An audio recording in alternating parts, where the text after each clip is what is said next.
What's the punishment? Allah says, وَمَنْ عَادَ فَأُولَٰئِكَ أَصْحَابُ النَّارِ هُمْ فِيهَا خَالِدُونَ. Whosoever persists in riba, the punishment for them is the fire of hell, and they will remain therein forever. Forever. Is it only the one who is lending on interest? Or what about the fellow who borrow money on interest to build a house? What about he? The Prophet ﷺ spoke and he cursed. He cursed all four. He cursed them. And he said that they were all equally guilty. Who? The one who take riba. He lend him money on interest, or he put the money in a fixed deposit and he take the riba. Muhammad ﷺ cursed him. Cursed him. Cursed him. He have a chance at all when he stand before Allah. The one who gives riba. He took a loan on interest and he paid the interest. Muhammad ﷺ cursed him, cursed him, cursed him. Do you think people care?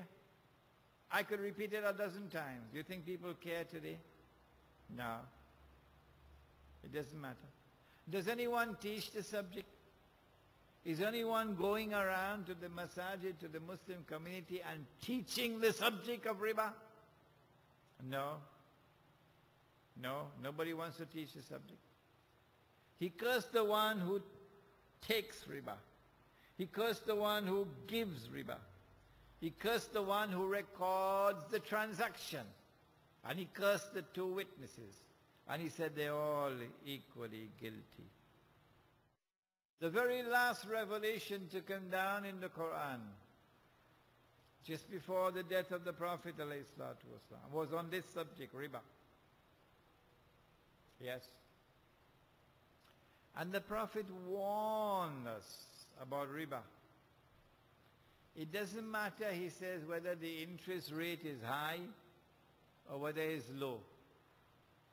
25% or 2%. He says the end will still be the same.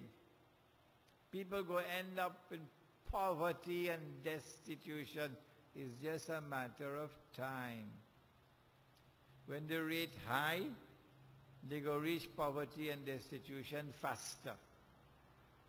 If the rate is low, they go take more time. But eventually, they'll be in poverty and destitution. But when the people are deliberately targeted by riba, then what you're looking at is slavery. Have we reached that stage today? Are the masses around the world now living in poverty and destitution? We may not be able to see it that good in Trinidad, you know. Because in Trinidad, if you're earning $3,000 and less a month, you're under the poverty line. $3,000 a month? Eh? Man, it have people in the world today ain't getting even $30 a month. Huh? Salamatullah. MashaAllah. Welcome, Sheikh Ali Mustafa. If you go to Bangladesh, if you go to Indonesia, if you go to Egypt, you will see poverty. If you go to Africa, you will see poverty that you've never seen in this country. Those are the countries which have been massacred by riba and are now in a new state of slavery. The Prophet ﷺ warned. He said, the time will come when you will not be able to find a single person in all of mankind who will not be consuming riba. And whosoever claims he is not consuming riba, verily the dust of riba would be upon him. Verily the vapor of riba would reach him.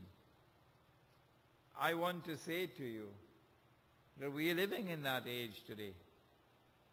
But we're sleeping. Nobody is losing any sleep over this subject of riba. And when you attempt to teach the subject of riba, people vex with you. Yes? People living comfortably, going to sleep comfortably, singing qasida day and night. While riba has taken total control of the economy around the world today. Now we can see what is the state of a people who say, we are following the Quran and Sunnah, when in fact they have abandoned both the Quran and the Sunnah, and they're not even aware of it. Riba is not only borrowing and lending on interest. Riba is also any transaction through which you rip off people. You rip off people. That is also riba. Any rip-off.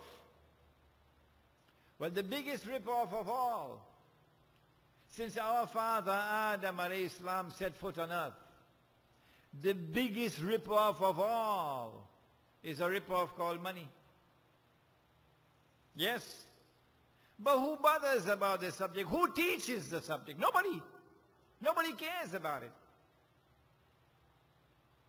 You have Darul Ulooms all over the world. You have muftis all over the world. Nobody cares about it. Nobody teaches the subject.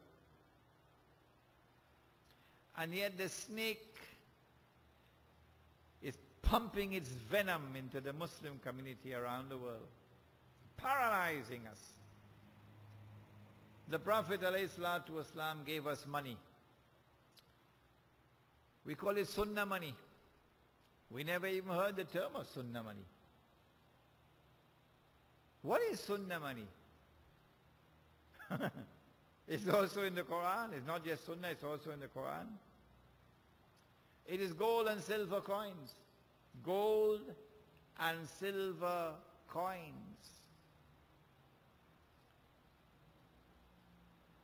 That money is money where the value is inside the money. And then the Jews and the Christians substituted that money with paper.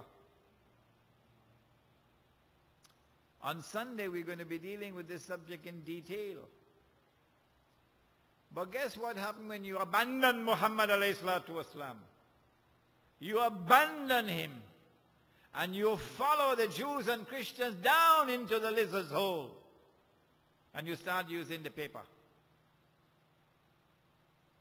And you, of course, you're singing qasida down in the lizard's hole as well. Ya Nabi salam alayka, down in the lizard's hole.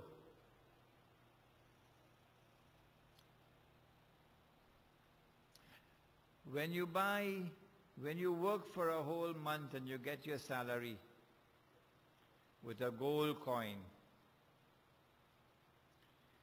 and that money could buy a camel, and you carry your money home, you give it to your wife, she put it away.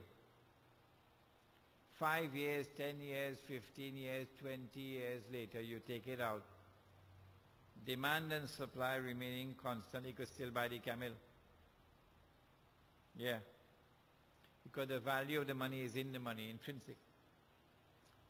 But guess what happens when you abandon Muhammad alayhi salatu wasalam? You abandon Muhammad alayhi salatu wasalam and you're using the paper money. You get your salary. Instead of giving you a gold coin, they give you paper now. It could buy a camel, eh? So you carry the money home, you give it to your dullahin. Then she put it away. 5 years later, you take it out. Can't buy a camel anymore, could only buy a donkey now. You're laughing? It's not a laughing matter. No? You lose the whole month of your sweat